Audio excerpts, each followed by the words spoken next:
जदि छतु चाष करने आप इच्छुक ताहले आपण छोटरू छोट पॉलिथिन रे भी ढिंगरी छतु चाष करें। देखु केते छोट छोट पॉलिथिन की छतु बेड पड़ी केते सुंदर छतु होती। देखु गोटे पैकेट 200 ग्राम मंजी थाए आउ से 200 ग्राम मंजी व्यवहार करी मु 7टा एमती छोट छोट बेड बनई 6टा एत छोट छोट बेड बनाई कि हाथ मुठारे कि आप धरले धरी पारे। देखो केते छोट बेड आउ गोटे टिके बड़ बेड रही माने गोटे मंजी पैकेट व्यवहार करी मु सब जाक बेड पकई 7टा बेड एगुड़ाक भितर जोटा बड़ बेड थिला से बेड्र भिडियो मुझे देखी से केमती छतु होता 3-4 दिन पूर्व गोटे सर्ट वीडियो बनैकी देखी आ देखु केते छोट छोट पैकेट माने हाथ पापुली रे गोटे गोटे पैकेट रही किंतु देखु केते सुंदर छतु होइछि।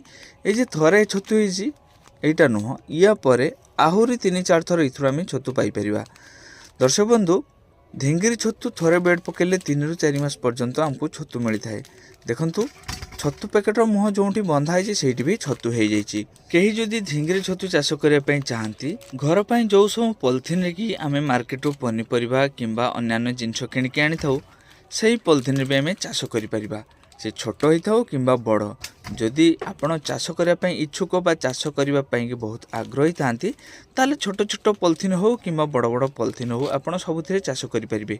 हाँ दर्शक बंधु आज तो सर्ट वीडियो छड़ा है किंतु यार पूरा वीडियो मु आपको दिने 2 दिन भितर अपलोड करके देखी।